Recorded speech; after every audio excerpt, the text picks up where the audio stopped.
Hey everyone, Brandon with Flyin Miata back for another FM Live. Today we're going to talk about stitch welding or seam welding, what it does, why you would want to do it, what some alternatives are, so on and so forth. Now, this is going to be directly applicable to the NA and NB chassis. For the NC and ND, I'll talk about that a little more, but that's going to be applicable from a concept standpoint, but not from a do exactly this standpoint. So, as always, if you have questions, drop them in the comments. We'll try to get to them live. If we can't, we'll get to them after the fact. So, what is stitch welding? So, let's start with what the chassis is. Your chassis is basically a bunch of custom formed sheet metal that's layered onto itself and welded together. So, what stitch welding is in this context is we're taking two pieces of metal that are on the chassis, layered and welded together to start off with. Well, Mazda, for economical reasons and whatever else, welded them every so many inches or millimeters. If we increase that rigidity between that bond, or between those two pieces rather, then that is going to increase the rigidity of the stiffness of the chassis as a whole. It's mostly can be maybe advantageous if you do it anywhere. That said, there are some specific places that are better than others, and it's where most of the load comes into the chassis and where it can make a bigger difference. So we want to basically more thoroughly attach those two different pieces of metal to each other in specific places is kind of the short version. Now, why, again, you want a stiff chassis? You want a stiff chassis because in stock form, and even after stitch welding, but to a lesser degree, the chassis is going to be a little bit of a spring. In a perfect world, we would want a solid piece of metal that has no deflection in it whatsoever, so that the suspension is what moves as you go down the road. So you can tune your valving, your springs, your sway bars, whatever, because that's what affects the way the wheels move. And you don't want the chassis affecting the way all of that moves. Now, realistically, the chassis is going to deflect when you hit a bump, when you go around a corner, that kind of thing. So the less the chassis deflects, the better, just kind of from a general overall standpoint. So it also, from more of a subjective standpoint, it makes a car feel a lot better. It's a lot less rattly. You can kind of feel, seat of the pants, how the car kind of shimmies and things are happening, things are moving where they maybe shouldn't be moving. This helps you move more in that one solid chunk of metal direction. Now, the good news with stitch welding is that it is actually quite inexpensive to do if you're doing your own labor.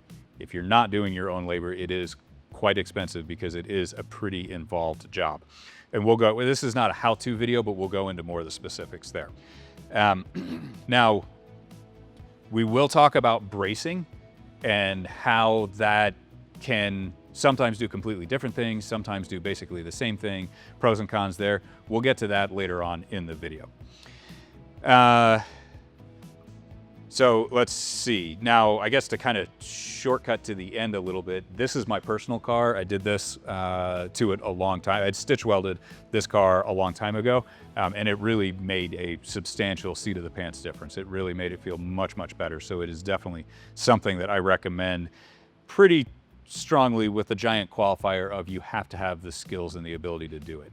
Now, on this car, I took it apart a little bit, but not a lot. So I didn't do everything. I took the stuff off the top of the shock tower here, but I didn't take the engine out. So you can see in the diagram here, I did these blue dots where I could get access by fairly easy removal of parts. And I did along here, along the firewall, the red dots, where I could, but I think I probably stopped about here because I couldn't get access all the way in. I can show you to some extent the stitch welding in other places. Here, it's going to be really, really hard to see. Yeah, I mean, honestly, I can see it, but I don't think you're going to be able to see it at all. One of the things that makes it, there are a few things that make this a headache to do. I shouldn't say headache, but high effort. One is accessibility. You got to take stuff off to get to it. In some places, it's really not that big of a deal. Take the wheel off. In some other places, it's a giant headache because you've got to take the engine out to get to here. You have to clean off all the paint because paint is going to contaminate your weld and make for a poor weld. A wire wheel on an angle grinder, something like that, will make pretty quick work of that. Seam sealer is going to be your nemesis for this. Seam sealer, basically, when Mazda puts the parts together, they have a piece of metal, they know where they're gonna put another one on here, they put seam sealer in there, they squish it, and then they spot weld it together with a special machine. That means the seam sealer is way, way down in there, so when you weld it, you boil it all out effectively, and those gases that come out of it are gonna contaminate your weld. So you wanna get as much of that out as possible. Start with a wire wheel. That's not really going to get in super deep. Go in with a dental pick, and then just kind of manage, because you're probably not going to get it all, but you absolutely want to get as much of it as possible. That's going to be more of a problem here than in the interior of the car, but still a thing. So in the front wheel well here, you can see, so the blue dots around the shock tower brace. Now this is all on our website in a knowledge base article. So the knowledge base is now kind of front and center on our website. So definitely check that out. There's a ton of good information in there. It is also in Keith's book, How to Build a High Performance Miata. This is a particularly good one for lots of different reasons, not least of which is that. So definitely check that one out. And hey, new version. This is a very second edition from launched, I don't know, 3 months ago, something like that.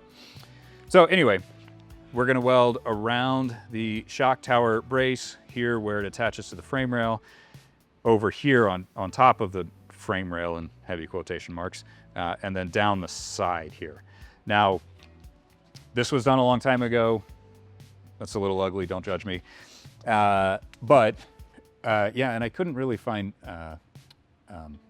undercoating that worked well. But anyway, so I welded, and again, just stitch welding. So, an inch on, an inch off, something in that vicinity. But around this piece, down inside of here, all down the sides here, and then across the top here. You can't really see my welds, but you can see the very terrible undercoating. So, and then down this edge as well. So now it kind of goes without saying, you have to be able to weld reasonably competently. These are not going to be the prettiest welds ever, because again, you're probably not going to get them 100% clean, but you do want them, you don't want to be blowing holes in it, putting too much heat into it, any of that kind of basic welding stuff that I'm not going to cover today. Okay, so inside the car, we do a little bit of work as well. Oh, sorry, I missed a part. Okay, so we have not taken the fenders off of the car, so this is going to be 100% in the picture here. But this main structure here is right here. Yeah, you can't see it at all. But basically, we are reinforcing its adhesion to the chassis. And that's basically supporting this shock tower here, because that's where the load is coming into the chassis. So that is another thing that's, you got to take the fender off, but that's not really that big of a deal. And that's definitely a thing that's worth doing. So in the car here, this is a giant hole through the car. This is why we have our door bushings, to try to make the door more of a rigid structure of the chassis to hold everything together. So there isn't this hole that's going to try to fold in like that. Now, Mazda did a lot of really good work. There's actually a lot of layers of metal in the door sill here. If you ever cut one apart, they're really pretty impressive. The transmission tunnel also gives you a bit of strength there, but we can do more. So you can see I did the stitch welding across here. And if you look closely, you can see how some of the welds are not super awesome because I didn't get all the seam sealer out of there. So it's probably not going to be perfect, but you want to get as much out. Another option here, if this is a little harder to see, but if you see the little indentations there, those are the spot welds. If you look at it from kind of this side, but that is the spot weld that Mazda put in there. If you have access to a spot welder, that's a good thing you don't have to weld on top here, because this, I mean, so that's a little ugly. It also makes the fit of your weather stripping a little clumsy. You can just put a lot more spot welds in there. And that way you're not affecting anything fit-wise, but you are increasing the strength of that joint. And here's our diagram, which is what I just talked about all the way around there. Now, another thing that we do on the inside is we weld this structure here. I'll show you in just a second, but there's a sheet metal piece here. We want to weld all the way around that edge. There's one piece here and one piece here. We're going to weld that seam, and there's another piece at the top here. We're going to weld that seam. So you can see that here, basically everywhere that there's gray seam sealer, you can see where I've welded. And it's under the carpet. We live in the desert, so I didn't repaint quite as perfectly as I probably should have. Rust is not really a thing in the desert. So anyway, all along this edge, again, we're doing the same thing, stitch welding about an inch on, inch off in there, up this seam right here, all the way up here, and then here as well. Now a roll bar also makes, in addition to the safety benefit, it really makes a pretty big difference in terms of the chassis stiffness. Another thing you can do if you're really, really dedicated to this particular pursuit, and you have a salvage yard or an extra car or something, the NB2s had a handful of different braces built, or upgraded braces, I should say, built into the chassis. So I've done that, or one of them on this car. So you can barely see it underneath there, but this white bit here is the original brace between the bulkhead and the transmission tunnel. It's very low profile. It's only about that wide. It's about that tall. That's it. One of the things that they did on the NB2s is this big comprehensive brace. It goes up underneath here, all the way down here. It's actually a pretty heavy gauge metal. So I have welded it into place just to give it that much more rigidity. This is a little more involved. It's gonna be harder to find because it's reasonably high effort to get this out of a chassis. There are a lot of stitch welds, spot welds that you have to drill out. It's also kind of clumsy. I had to, that's pretty ugly there. I think I didn't realize this was gonna be a problem until it was in place. It was not easy to clean up. But anyway, this is for the seat on an NA8. So you need access to that. So I had to do it after the fact. And on the center console, you have to, usually it's a straight, the center console goes on either side of this brace. With this, it's a big angle, so I had to cut a big angle in the back of the center console. So that's a little more involved, may or may not be worth it, but it's a thing. Now, if you are super duper dedicated, there's kind of a similar thing going on at the interface between the transmission tunnel and the firewall. So this car, because I didn't go quite this far in it, this car has basically a pretty decent triangular gusset between the firewall and the transmission tunnel, just right there. But an NB2 has that same gusset in a heavier gauge that also wraps around the top of the tunnel. So it's just a much more comprehensive gusset. So again, depends on how far down that particular rabbit hole you want to go, but there are options for you if you want absolutely every possible thing that you can do. So will seam welding help reduce windshield shake over potholes? Yes, it should.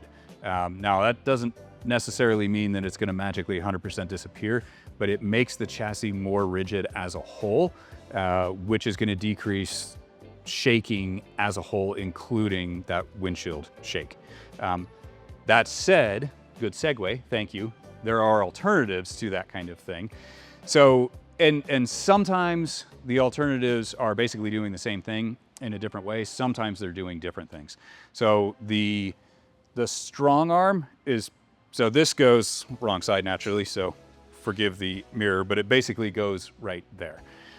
Now this is going to basically do the same thing as the stitch welding that we've done in here and along here.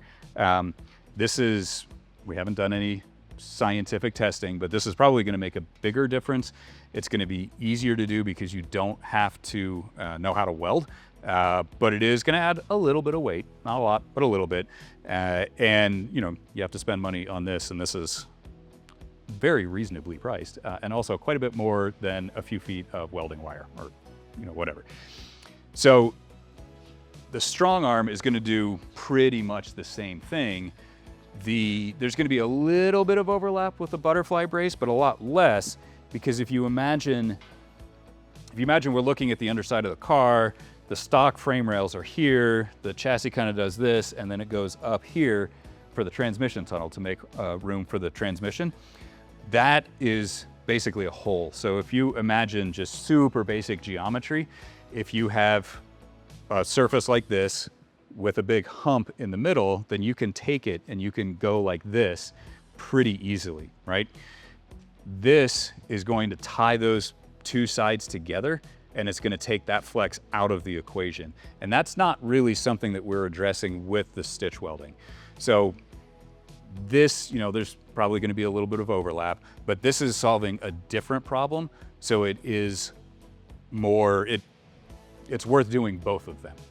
I do have a butterfly brace on this car. I also have a shock tower brace on this car. Very old prototype one. Our current one looks much better.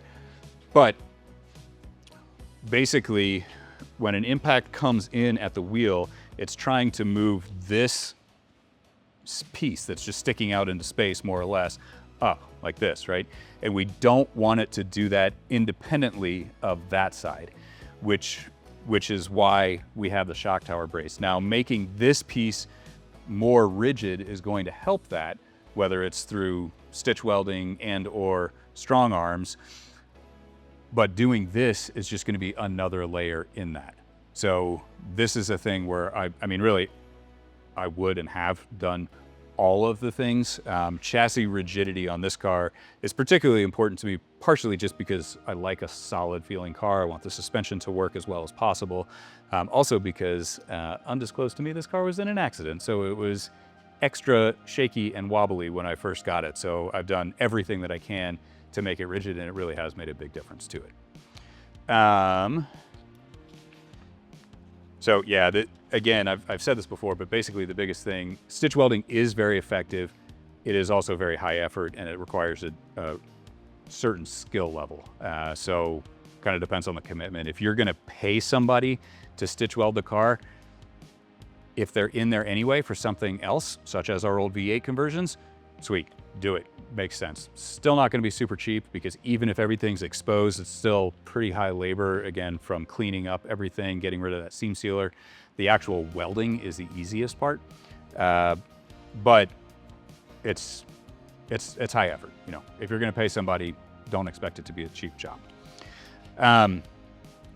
Okay, so do we have any other questions right now? If I don't feel comfortable welding, but I'd like to do this to my car, who should I hire to do it for me? That is extraordinarily open-ended. I don't know where you live. That is a very broad question. The short version is someone whose workmanship you trust, probably more than anything else, who has a reasonably high degree of familiarity with cars, and who has decent fabrication skills, kind of in general, particularly welding. So that, make sure that whoever's doing the job is going to do a good job on it. If somebody is very ham-fisted, they could potentially damage things. You know, maybe they don't move the wiring harness out of the way and they accidentally melt the wiring harness, and now your ECU short circuits. I mean, you know, that's kind of a worst case type of thing, but illustrates the point. Workmanship, attention to detail is important on this job. Yes. Okay, so basically, what do I have to remove in order to do the job properly? So there's no welding that happens under the dash. You don't have to remove the dash. There is welding that happens along the seam down here where the frame rail hits the firewall. And if you want to do that, you have to remove the engine. Now, like I mentioned at the beginning of the video, I didn't remove the engine. So I removed, you know, the airbox and the intake and the shock tower brace and the heat shield and that kind of stuff to get as much access as I could without doing the real big part removal stuff.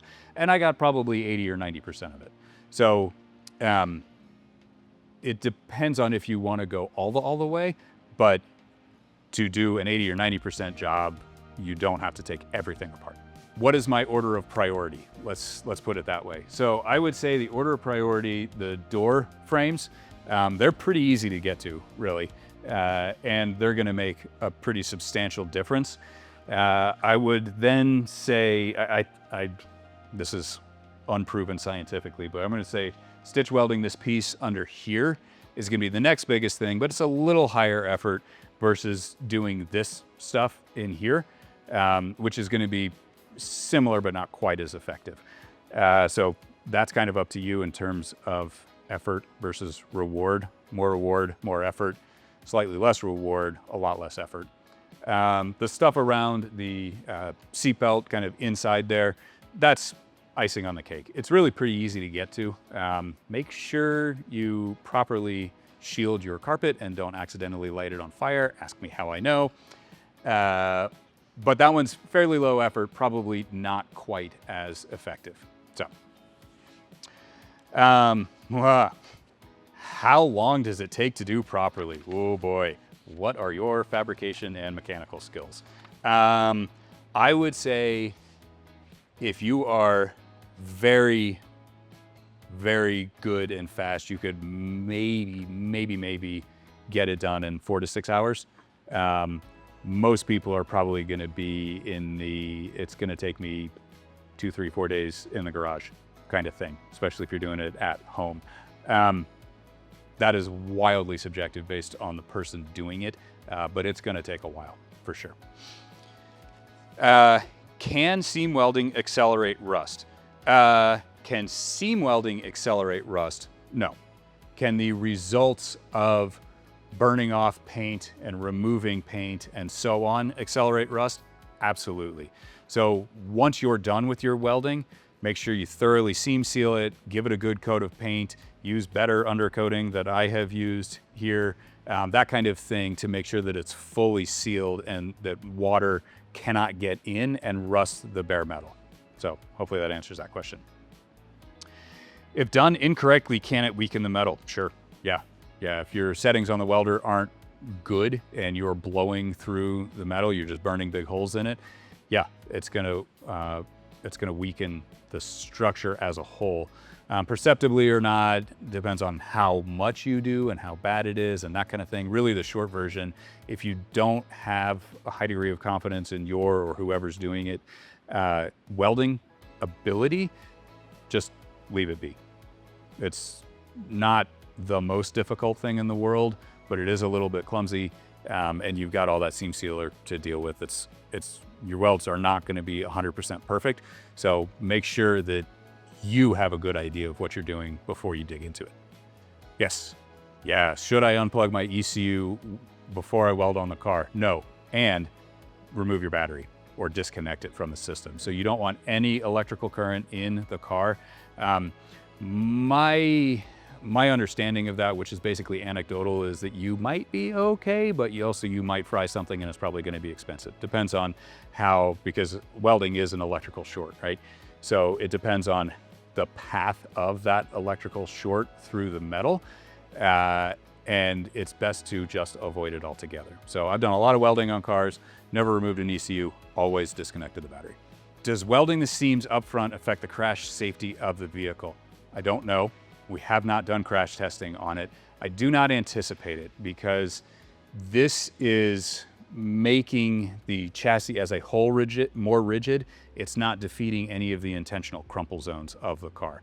We're also not doing anything forward of here. Now, obviously, if you hit far enough, anything in front of or behind the passenger compartment is considered a crumple zone, and we are doing some of that stuff. So maybe. If you're really concerned about it, no worries, don't do it.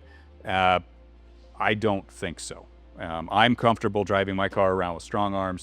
and all the stitch welding, and I'm comfortable that I haven't dramatically affected the crumple zones in my car. That said, I also removed the airbag because that's a personal choice, and I like the steering wheel that I have better than the stock one. So I'm not going to guarantee anything, but I don't anticipate any giant catastrophic differences there. How might it affect NVH? Good question. So we are affecting the harmonics, the stiffness of the chassis. So it should decrease the NVH by quite a bit. The 65-mile-an-hour shimmy, one of the things is shock tower brace can be very effective for that. And that's because you're affecting the harmonics of the chassis. And I'm not real strong on this, but basically the frequency at which it tends to vibrate. So by increasing the stiffness, we change that frequency, which makes it less likely to happen, or at least it'll happen at a different place. So it should improve the NVH because you're decreasing the rattles, the squeaks, the twistiness, all that kind of stuff. The seat of the pants, again, on my car was much improved with the stitch welding. NVH, a very common term in the automotive world when you're talking like OE stuff, whatever, noise, vibration, and harshness. Basically just how pleasant is the car? Is it rattling a lot? Is it shaking? Is there a buzz in the dashboard that's driving you up a wall? Or is it vault-like, totally silent like a Rolls Royce? So that's what NVH is. Okay, I'm planning a high horsepower NC build and I'm very interested in seam welding for the NC. Can I request any info you have on that? Effectiveness, how to ease available services for hire. So we don't have any NC specific info. The NC and the ND are a dramatically stiffer chassis, are dramatically stiffer chassis to start off with, so they are in less need of this. That said, the same concepts should apply.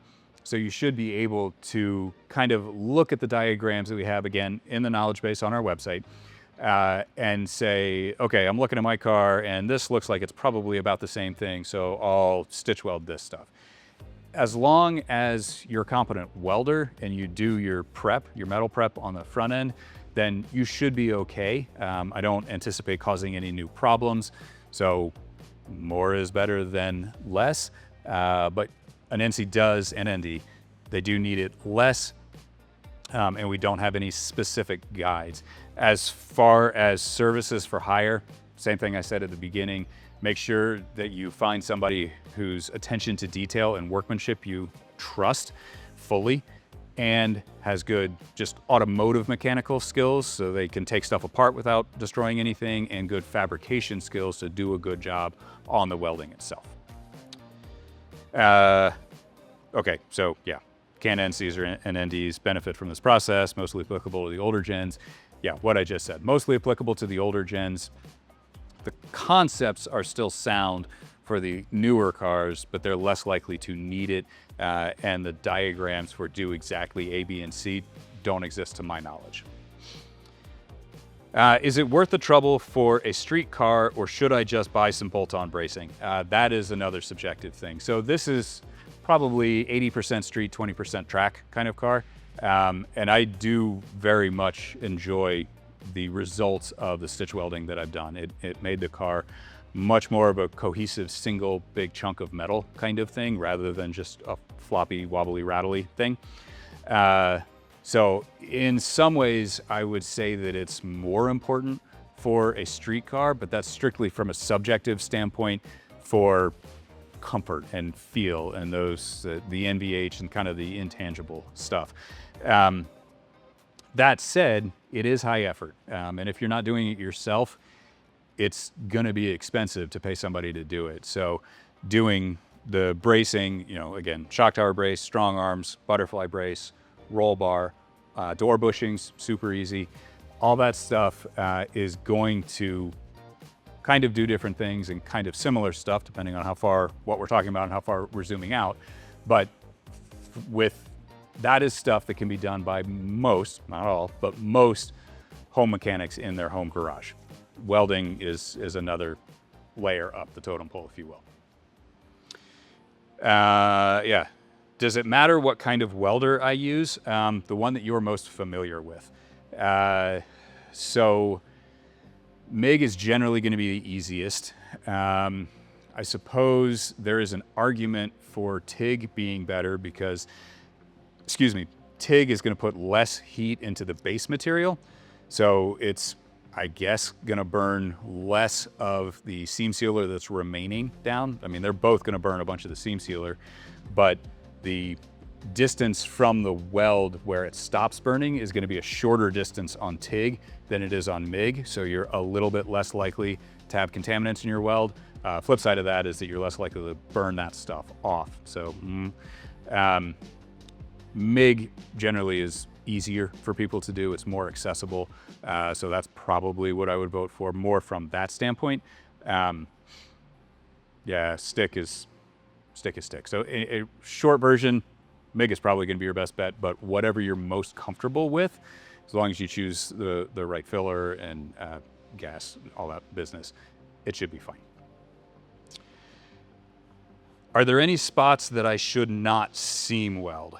So spots that you shouldn't seam weld, there are plenty of spots where seam welding just won't make a difference, or it's higher effort than is necessary. There are a bajillion pieces of sheet metal that are layered onto each other in the chassis, and a lot of them are buried very deep.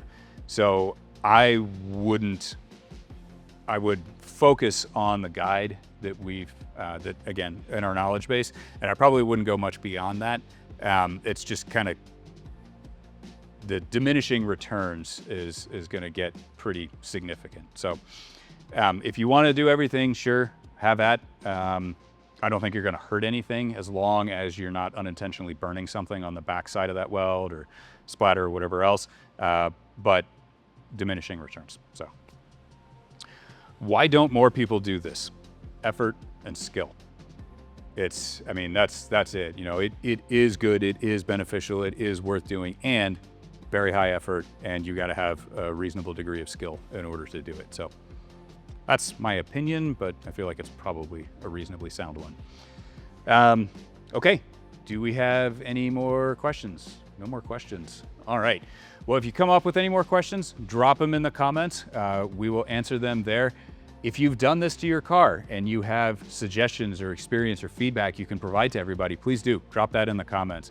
If you have questions about your specific situation, reach out to our customer support team, drop them in the comments. We'll get you answered one way or another. If you like this kind of thing, drop us a like, we appreciate it. If you like seeing it every Thursday, good news, we do it every Thursday, 2 o'clock Mountain Time. Make sure you subscribe so you know when the videos drop, and be sure to tune in next week. We will see you then.